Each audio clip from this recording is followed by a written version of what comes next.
What's up? What's up? What's up, working class hustlers of America, all across the globe? It's your main course. Also,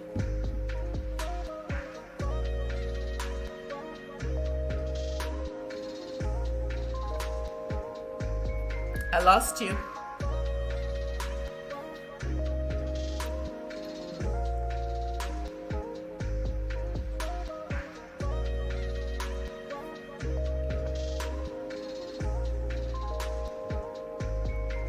Just the music. I just hear the music. That's all I got. No music, no you. well, how about now? Now I can hear you. Well, let's do that again. Okay. Whatever you say, Captain. For the working class hustlers of America and all across the globe, it's your main Horace, also known as La Machine, and this is the Working Class Hustler Podcast.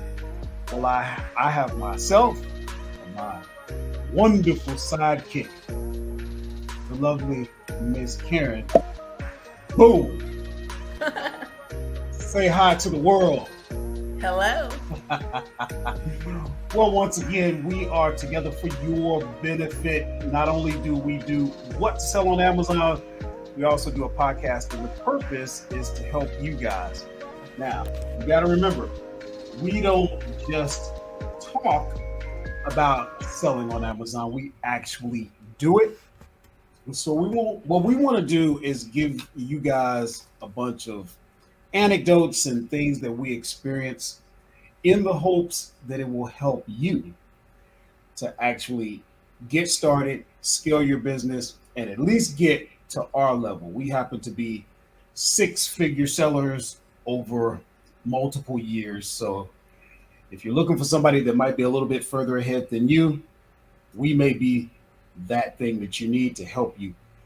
And on that note, before we go any further, if there's anyone that ever needs to get connected, I'm going to go ahead and put my number on the screen. Hopefully you guys can see that. That is a real number.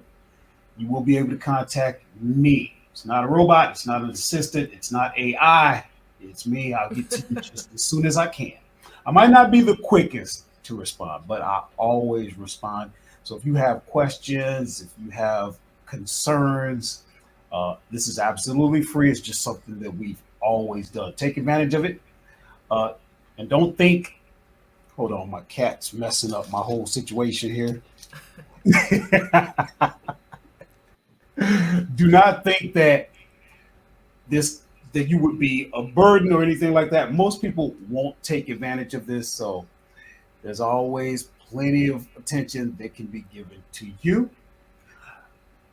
Also, down in the description, you will see a link if you want to join the Working Class Hustlers in our private group. So do check down in the description for that if you're interested in actually connecting behind the scenes with just a few. It's not a bunch of us, just a handful of us. If you really want to dig deep and actually be part of a group where we source together, we give tips, and we actually build each other up so that we can advance our businesses, that is available. It's a lot of fun, and we always leave with a lot of insightful information, a lot of motivation. We actually hold ourselves accountable. So today, we're going to talk a little bit about what's going on in our personal businesses and what the lovely Miss Karen and I like to do. We like to go into the Amazon forums and tackle some of the issues that we see out there. We find it quite interesting, and you can kind of get our reaction to it and any opinions, inputs that we want to give. So first of all, like I said,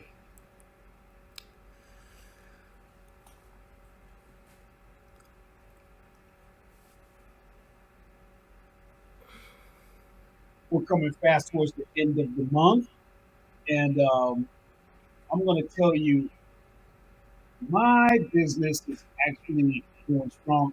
I have seen a drop off coming out of Q4. You can expect, but it hasn't been so dramatic that I feel like the bottom has fallen out, out of it.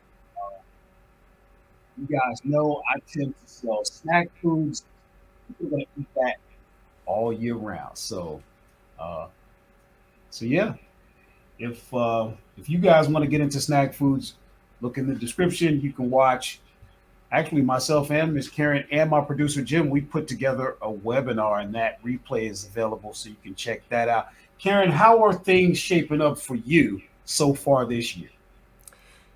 It's been up and down. It started very slow, very, very slow, and it seems to be building a bit. But then every time I think it's building, then, there's a slow day. But I'm optimistic.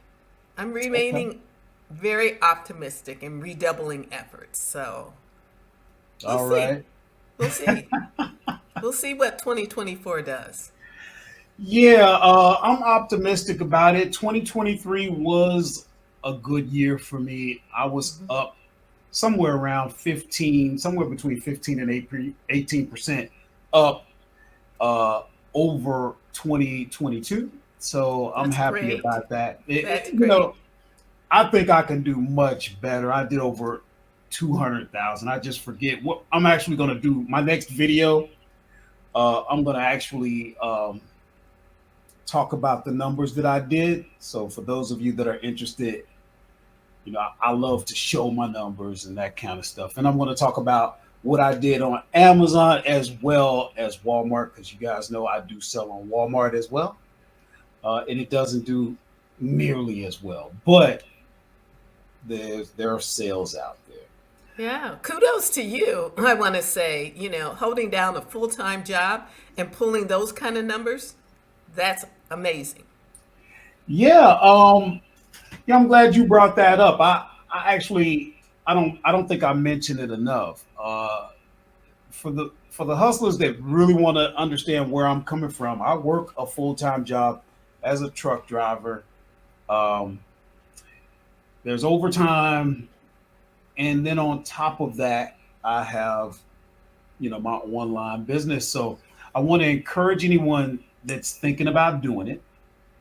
Uh, Oftentimes, by nature, you're going to say, "Wow, can I do this? Is it too much? Am I going to burn out?" I'm here to tell you, not for me, not at all. Uh, And no, I don't consider myself a workaholic. I do like to work, though. I see the value in it.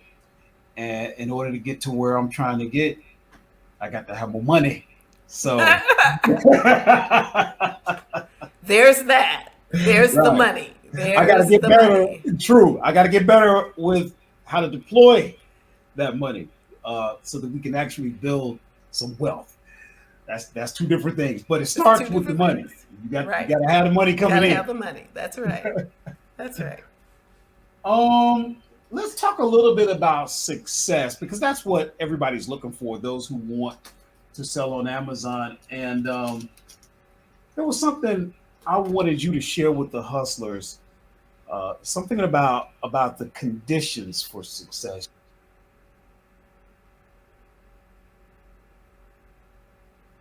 So I lost the audio. Yeah. Well, it's coming in and out. Okay. Okay, I got you now. Yeah, you Uh, go ahead. I gotta. uh, I gotta. I you got gotta to make some fully. adjustments. Yeah. Okay. Yeah. I gotta make some adjustments. And here's the adjustment that I have to make. Get away from me. Oh my I'm goodness. not sure if that's going to work.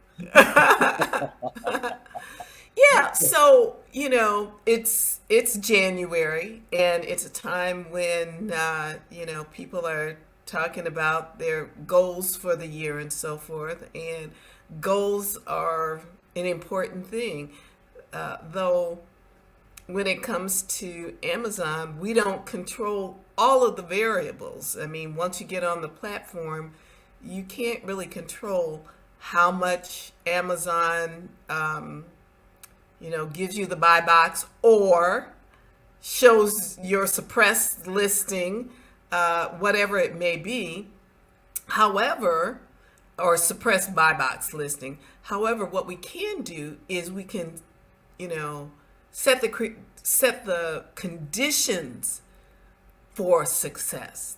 That's really important. And I think we talk about goals without plans being dreams. So it's kind of in that vein that says basically you can say you want to, you know, double your sales, but how are you going to do that? What do you really need to do? You really have to dissect that and then create those conditions so that the sales should naturally follow. So that's really what I am focused on at this time. And it can take the place of, you know, maybe you're not buying enough inventory. Maybe you don't have enough listings. If you know, it could be that if everything you have in your inventory sold, you still wouldn't meet the goal that you set. So that's no good. Or what about if your workspace is just a hot mess and totally disorganized? Then you are kind of spinning your wheels when you could be much more efficient if you would take the time to set up your workspace so that you could really go and move. So it's about setting up the conditions. You know, maybe you're not doing enough research, you're not adding new products regularly enough. I heard you mention in another, I guess probably in our group, I think you maybe were talking about how you're trying to make sure that you add new products to at least test on a regular basis. That's setting up the conditions for success. If you're sticking with the same, even replenishables all the time, and you just want magically your sales to increase, probably it's not going to happen. Right. Yeah, that's true. Thank you so much for sharing that. Let's take a minute. We actually have a few people who have joined us. I'm surprised. I wasn't expecting anybody. We've got Christian Botha says, "What's up?" So what's up to Christian? Long-term hustler Sheila is with us. We love Hi, you, Sheila. it's great to see you too. Christian says constant $500 to $700 in sales a day. That's beautiful. What if you're still out there with us? What categories do you like to focus on? He's asking, how do I think he wants to say, how do I see my metrics on Walmart? I think we'll get to that, but he works 60 to 80 hours a week. I'm Wait, thinking, on a job or that's what I'm on wondering. the Is it, Amazon or on the or reseller is it business? combined? Yeah, that's a good question. So yeah, if you're still with us, Christian, you can go ahead and answer that. And in the meantime, we're going to go ahead because we're only going to be out here. We're trying to keep this to 30 minutes. It all depends on if we get hustlers asking questions. You know, I can't walk away from that. But let's see if I can share my screen. What we're going to do. You let me know. Hold on a second. Let's see.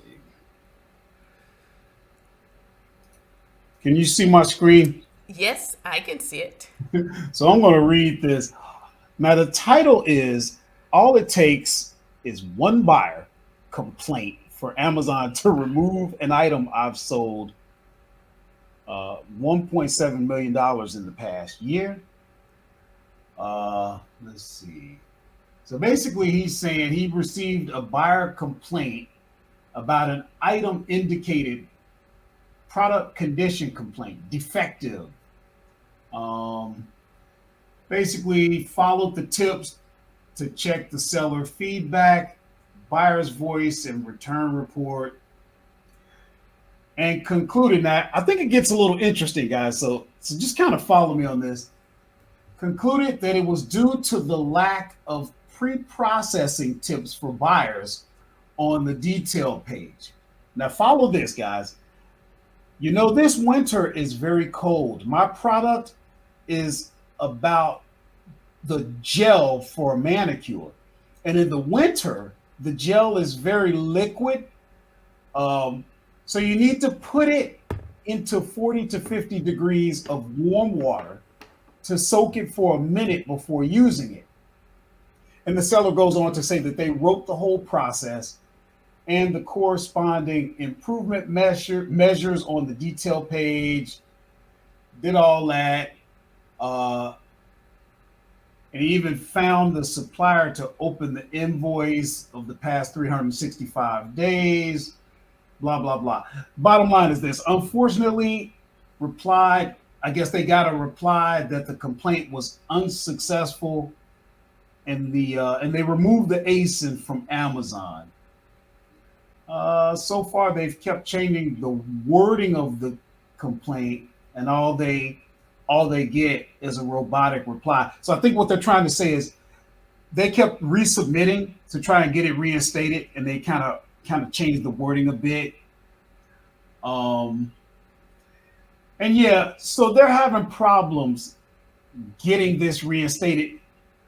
But you know, I wanted to talk about what one person said. Somebody replied and said, I think your quote unquote fix is unsatisfactory to Amazon. Expecting the customer to soak a product before using it in 40 to 50 degree temperature water is unreasonable. It's likely if the customer knew this, they wouldn't purchase. Not saying that you are putting this in the listing. Perhaps change the formulation or packaging to prevent gel issues. So I think we kind of follow this, right? We got a situation where because of the weather, this product is showing up and you would need to kind of do something to it to kind of warm it up or whatever and get it into usable form. Do you think, Karen, I'm asking your opinion, do you think it's unreasonable to have a customer do that to something they ordered on Amazon?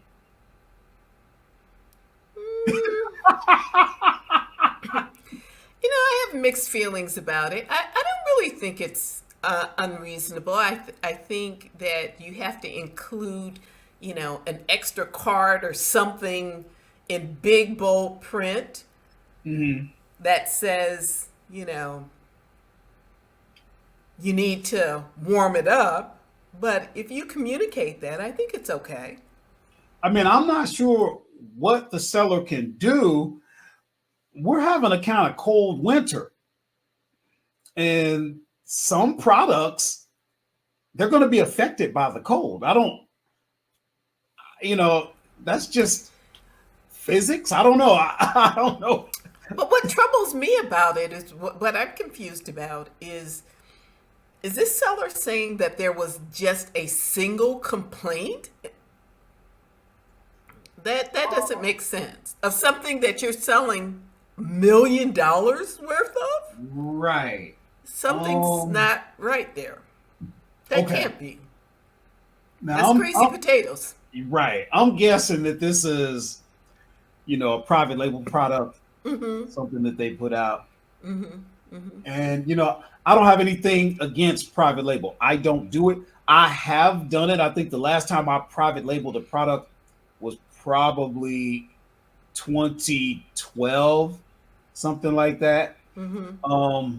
I didn't have a lot of success with it, but I'm not hating on private label. I just think you got to be careful, because when you do private label, you might have a lot of your eggs in one basket, and then if something goes wrong, whereas, around here we do arbitrage.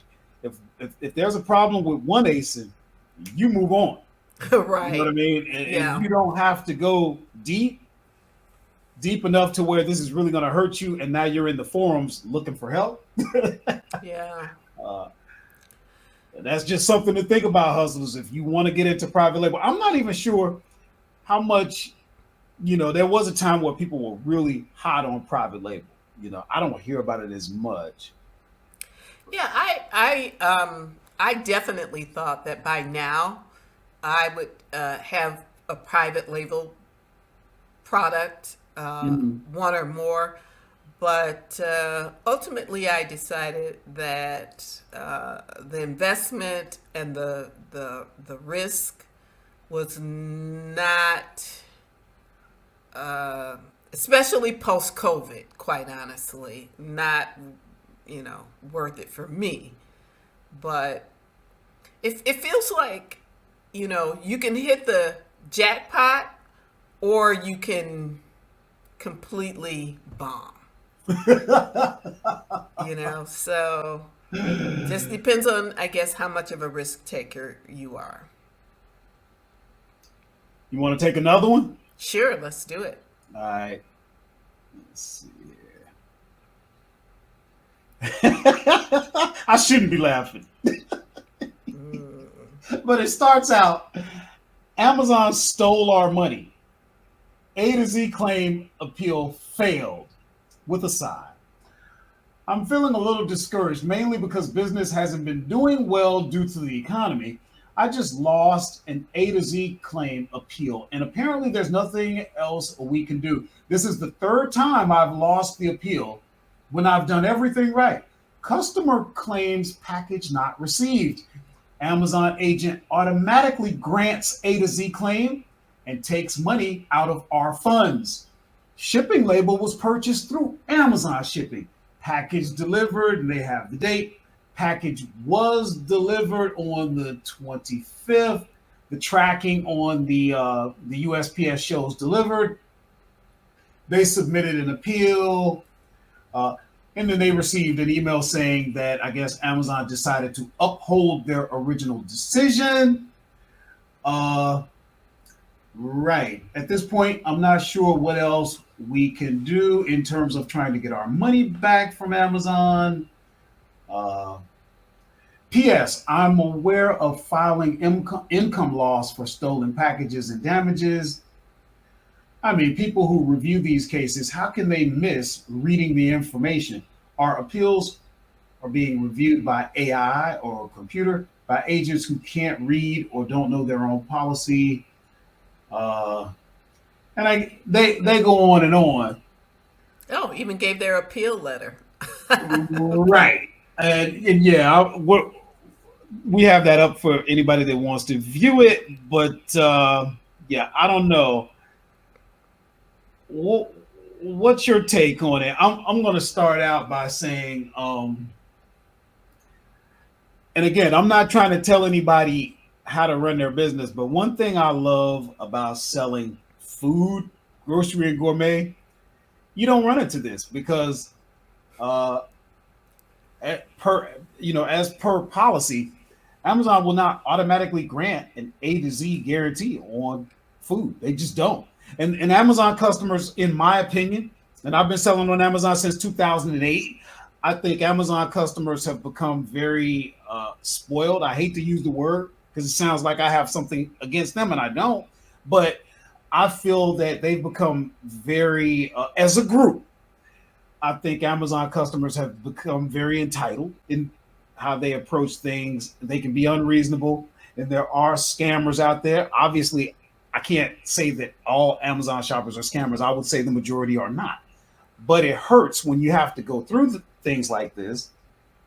And I used to have it all the time. These customers learn a click here, a click there, and boom, they get their money back. They know how to word it. They know what to do. And they're granted automatic, refunds. Well, you can't do that with grocery and gourmet. So I'm just throwing that out there. I don't really have any advice about it, except to say something that they don't want to hear. This is part of the business. If you want to sell stuff like that, whatever it was, you're going to run into that from time to time. What would you say? Well, I'm going to tie a couple of things together. First of all, A through Z claims, I just don't even bother.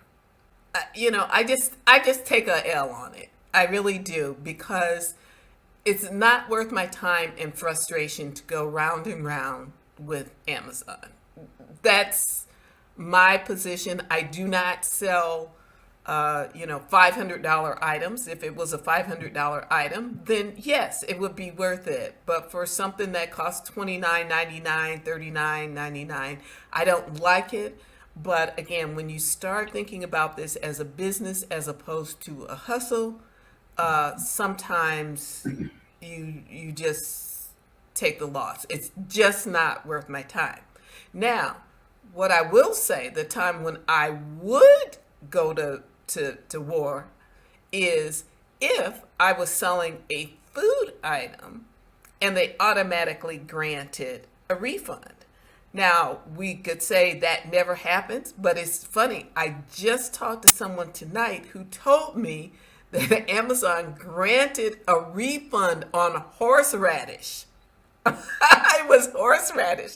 Now, I don't know what they said was wrong with the horseradish, but now that's the time when it would be very easy to copy and paste Amazon's policy and put that in your A to Z claim, and maybe that might be worth it. But otherwise,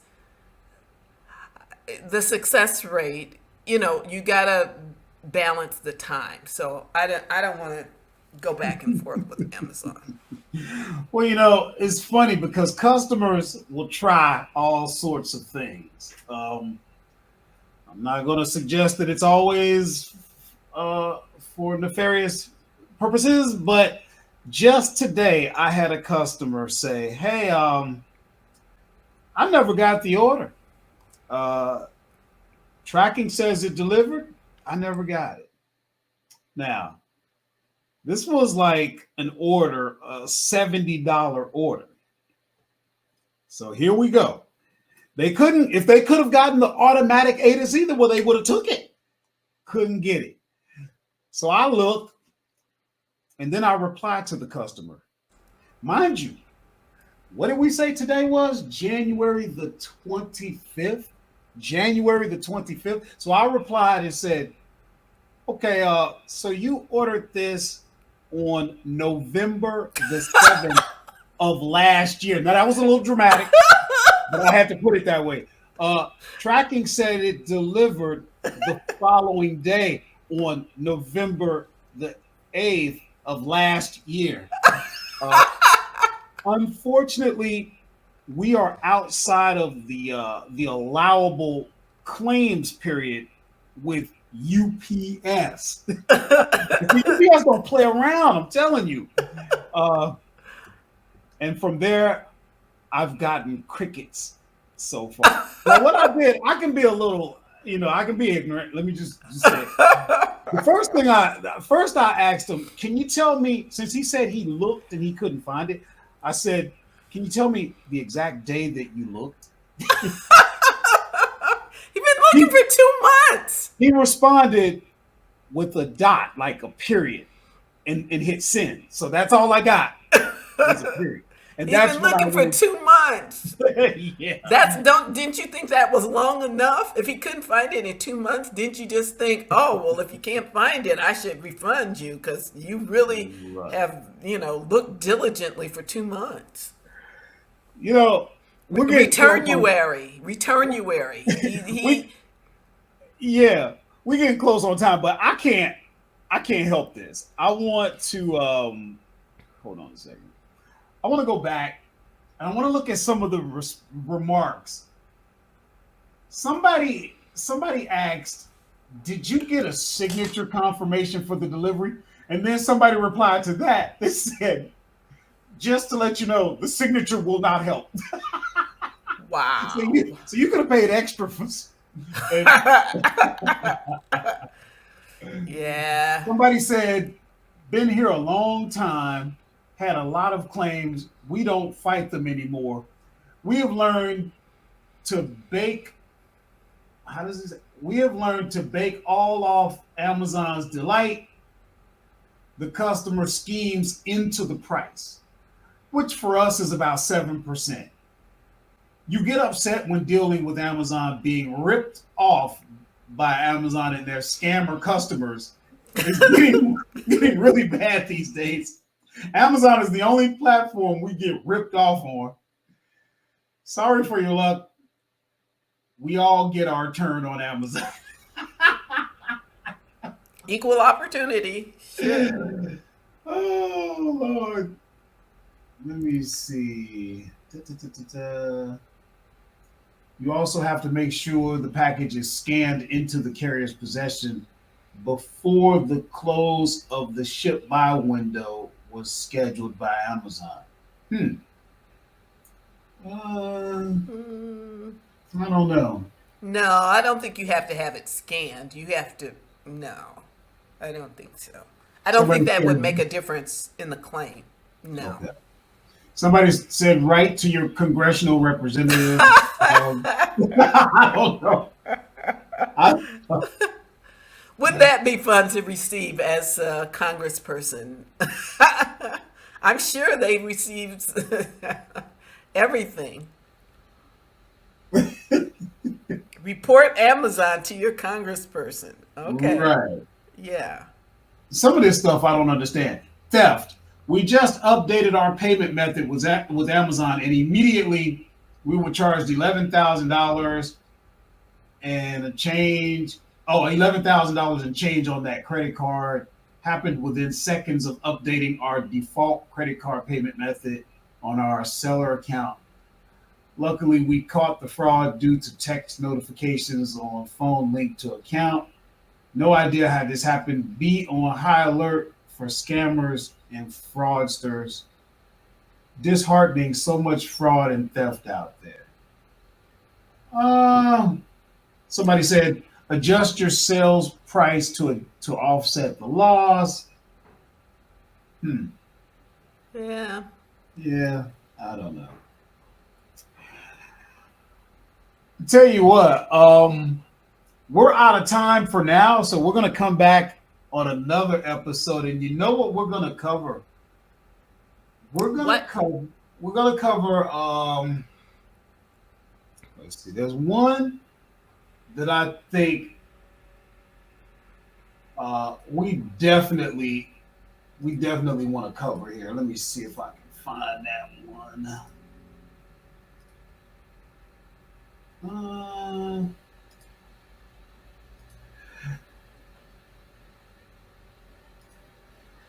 Somebody asked a question. And it goes like this. This was in the forum. It says, does anyone on here make $1 million on FBA? How do you do it? Pointers, please. And then people started answering. Okay. On how to make $1 million on Amazon FBA. I'm all ears. Well, maybe we should take it now. Why not? Yeah, I mean, you want to tackle this? Let's tackle. I mean, real quick, if I can make a quick $1 million, yeah, give it to me. Because I don't want to work too hard now. I don't want to work, but if you got, So listen to how this starts out. Struggling on here for 20 years and selling from home. Maybe making $20,000 a month, and I'm assuming that's gross. Okay. I hope one day to make the big leagues like what I hear on the infomercials on YouTube about making $1 million a year or so selling on FBA. So I thought if there were any big leaguers out there to give any tips to a single A minor leaguer about how to get to the show, I would appreciate it, since I truly have no clue. So the first says this. Number one, sell what people want or need a lot. Number two, have better prices than other sellers. Number three, provide memorable customer support that keeps buyers looking to come back. And four, have a lot of inventory. You can't sell it if you don't have it. Yeah, so let's talk about that. Number one, sell what people want and or need a lot. Uh yeah, that makes sense. I mean, that's why we use in the arbitrage space, we use tools like Keepa and we use Sales Rank to try and make sure we have a popular product. Uh, sell what people want and what they need a lot. I guess that's kind of obvious. You got any comments on that? Um, I vote this for the most useless. All right, number two, have better prices than others. What do you? I'll take that first. Having better prices, that's a quick way for a small YouTube, not YouTube, but for a small Amazon seller. I think that's a great recipe to keep you right where you are, or actually have you going broke. Because if it's going to be about price, you know what you're going to do? You're going to constantly fight over the buy box. Everybody loves it except you. The customer loves it because when we all fight and drive the price down so that nobody's making money, the customer wins. It's good for Amazon because Amazon says, look, customers, see how low our prices are? And it's good for us because we get them for 15% either way. So, yeah, go ahead and fight. I don't go for the best prices. So what do you say to that? Yeah. So I think I heard you say recently, a great way, like, are you trying to just make sales or are you trying to make profit? Mm-hmm. So the best price, I mean, you can't always consistently have the best price because it really depends on what kind of deal you're able to get. So Yeah. you can sell a lot of products at a loss or virtually nothing. Mm-hmm. So that's not making $1 million. No. Provide memorable customer support that keeps buyers looking to come back. If this guy wants to do it FBA, Amazon provides that customer service. All he's doing is supplying the inventory. So I don't know. That, if I'm not mistaken, yeah, this guy's saying FBA. And then number 4, have a lot of inventory. You can't sell it if you don't have it. That one is good. And I think you kind of mentioned that earlier in the podcast. But what would you say in terms of having inventory? Well, I mean, these are simple answers to a complex question. You can have a ton of the wrong inventory and what? I mean, you've got to, if I were going to say anything, I would say spend time front end. I don't want to see anybody get into analysis paralysis. On the other hand, doing due diligence and proper research can really pay off. And so if you're willing to really spend the time and dig deep into the research, then you may be able to find products that have low competition and high profit and high sales volume. So that would be what I would say if you really, but you see, I'm not going to spend, I'm going to get going. I'm going to take action over, looking for a needle in the haystack of 50 bazillion Amazon products. But, if one wants to do that, that's what I'd say do. Well, when he says have a lot of inventory, what we find, even in the group, the private group, we find that I think a lot of people just don't have enough inventory. They're not sourcing enough. And another thing, this is very, very important. If this guy wants to do $1 million, he's got to stop and think. You make the money when you buy. How much is he going to have to spend on inventory to sell $1 million? Okay. Right. I used to do videos. You can probably recall years ago, I used to do videos where I would show how much I was spending in a month to get these numbers. I'm spending $6,000, $10,000 a month. If you want to get into $1 million, depending on your margins, you got to be ready to be spending crazy amounts. I'm talking when we get into the 20s, the 30s, Thousands the a day. You $40,000 a might as month. well be selling thousands a day. I mean, you might as well be buying thousands a day. Exactly. So you got to think about that as well. Um, we had a guest, the founder of the repricing software Aura, talking about that. The most important thing you got to be doing is spending money on inventory. Uh, let's see what else. Let's see what other words of wisdom that the poor guy got. Somebody said, put your time in, give it all you have if you want to succeed. It's a common thing for me to still be taping boxes as the sun comes up. Remember this, to be successful selling online, you have to be the best, the cheapest, or have the only one. Oh boy. What would you say to that?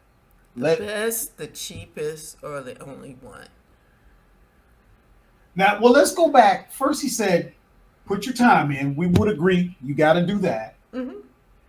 Give it all you have if you want to succeed. I mean, I don't know how that could really break down, but you got to be putting in the work. Give it all you have. I personally don't feel like I'm giving it all. I give a lot, but there's only so much to go around. Even La Machine. Yeah. Now, he said, it is a common thing for me to still be taping boxes as the sun comes up. Now, you and I both can attest to that work ethic. So I think we would agree. I think what he's trying to say is you got to be willing to physically do the work. Now that I really agree. I agree with that. It takes a lot of work. You're talking about $1 million. You're talking crazy work ethic. I'm not just talking about shipping. I'm talking about all of the tasks that go into running an Amazon business. Sourcing, repricing, packing, shipping, all of it. And I mean, it really cannot be overstated. If you want to do $1 million in revenue, you've got to understand what that's going to take in terms of operating revenue, operating capital to be able to buy what you need. You hear about people going out of business because they tried to grow too fast. When you do realize this particular individual, when he or she does realize how much they're going to need to be purchasing on a regular basis in inventory to even make this happen, and then they go and do it, they can end up over leveraged. You ain't going to have enough, most likely. You ain't even got to $1 million yet. You're still trying to figure that out. What's the likelihood that you even have the resources, the money to buy what it's going to take to have the inventory to support those numbers? You're going to be leveraged to even get it. And now you got a problem because you got debts coming. And the minute Murphy's Law, the minute you get all that inventory, all of a sudden you get some kind of complaint, you lose the ASIN, something stupid like that happens. And now, you're out there. Let's see what else. Somebody said,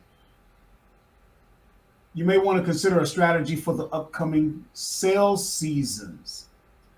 Let me see. This can be a great time to experiment with searchability, pricing, advertising, different ASINs, and or advertising. For example, a goal outside of sales that some sellers have during the major seasonal events is to just improve the searchability and discoverability of their products, and blah, blah, blah. I would probably take that and say, hey, what I would take out of that, although I don't think that's exactly what the responder was trying to say. We've talked about it. Focus on your seasons. Americans are conditioned to purchase to spend during holiday seasons. So that I think that could help. Well, you got anything to add to that?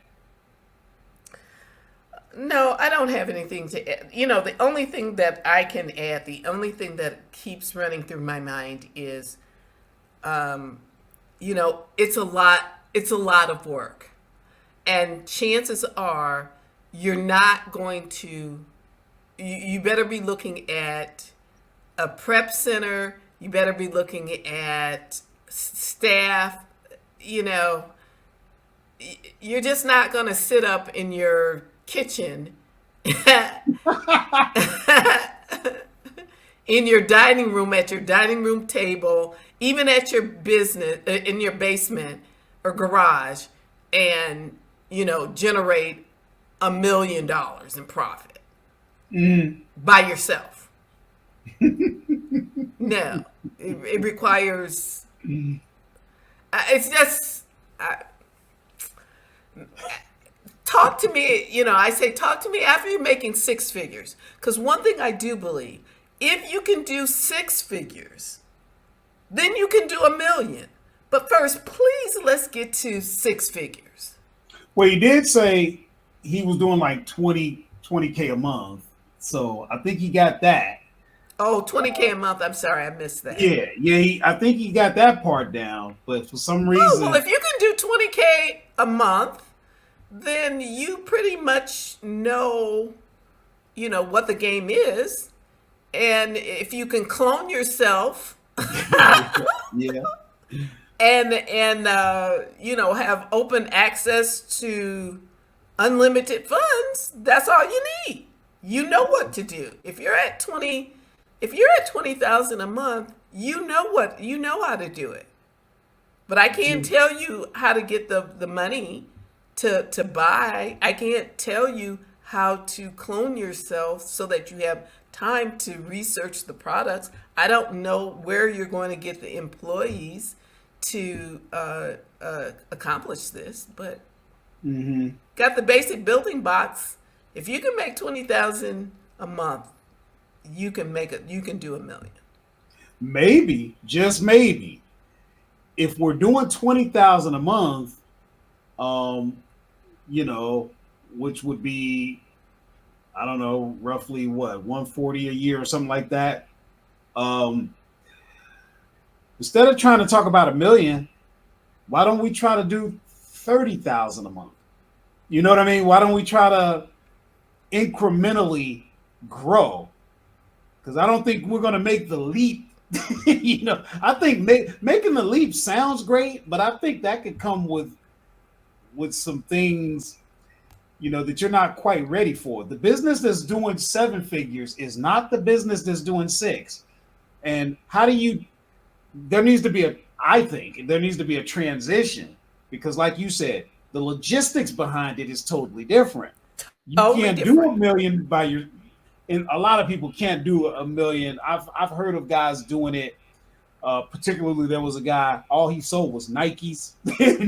and I mean, he was doing like 3 million, but you know, we're not talking profit. We're talking gross revenues.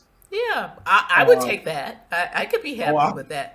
Yeah, especially as a one-man show. But Right.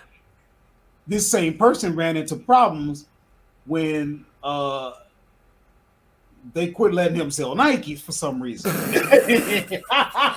I'm not going to get. That's not funny. That's not funny. But it is funny because that's the beast. That's the beast. And so if you had all your eggs in one basket, that's not for me. That's not for me. Listen, it's about sort of going full circle.